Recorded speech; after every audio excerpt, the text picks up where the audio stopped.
Bonjour madame. Bonjour docteur, je viens vous voir parce qu'on m'a annoncé pendant ma grossesse que j'avais fait une séroconversion à CMV et qu'il pouvait y avoir des risques auditifs pour mon enfant. Et je voulais savoir ce qui allait se passer si ça se confirmait. En effet, l'infection ACMV peut entraîner une surdité, une atteinte de l'oreille interne. À l'heure actuelle, nous n'avons pas de traitement curatif qui permette de recouvrer une audition normale. La prise en charge repose donc sur un système de réhabilitation prothétique avec des prothèses auditives à adapter en fonction du degré de surdité et de l'atteinte unie ou bilatérale de la surdité. En cas de surdité bilatérale, on propose un appareillage auditif bilatéral qui peut être proposé dès le diagnostic vers l'âge de 2 ou 3 mois.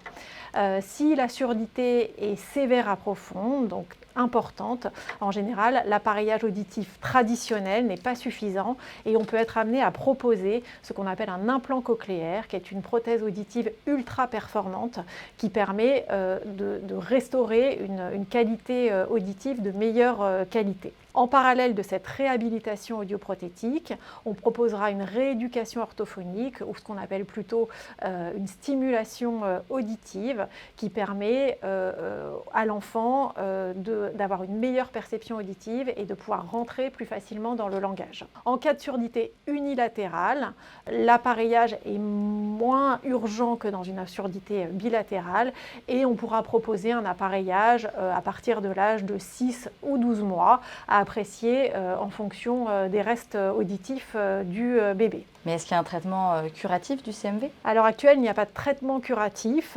On propose éventuellement un traitement antiviral qui est le valganciclovir, qui a prouvé dans quelques études qu'il pouvait éventuellement améliorer l'audition à moyen terme. À l'heure actuelle, sur les enfants qui ont été traités, on n'a pas vu d'amélioration vraiment évidente de l'audition. Peut-être une absence de dégradation de l'audition, mais pas de récupération auditive à proprement parler. À l'heure actuelle, il n'y a donc pas de traitement et tout repose sur plutôt le système de prothèse auditive ou appareillage auditif classique ou implant cochléaire. Vous m'avez parlé de l'implant cochléaire, qu'est-ce que c'est exactement? L'implant cochléaire, c'est une super prothèse auditive qui permet une réhabilitation auditive efficace chez les enfants qui ont une surdité importante, sévère à profonde. Cette prothèse auditive, elle a une partie interne qui est implantable et qu'on met au cours d'une chirurgie qui va permettre d'insérer dans la cochlée des électrodes. Et cette partie interne se connecte à un appareil externe qui vient s'aimanter sur le cuir chevelu. Donc cette partie-là reste visible? Cette partie-là reste visible. Ce n'est pas un processus qui est tout implantable. La partie implantable nécessite d'être connectée à un appareil externe. L'implant cochléaire est réservé, comme je vous l'ai dit, aux surdités importantes sur les deux oreilles. On peut la proposer à partir de l'âge de 9 ou 10 mois. En cas de surdité sévère à profonde sur une oreille et de surdité moins importante de l'autre oreille, on proposera un appareil auditif classique sur l'oreille la moins sourde et un implant cochléaire sur l'oreille qui a la surdité sévère à profonde. Merci docteur pour toutes ces informations.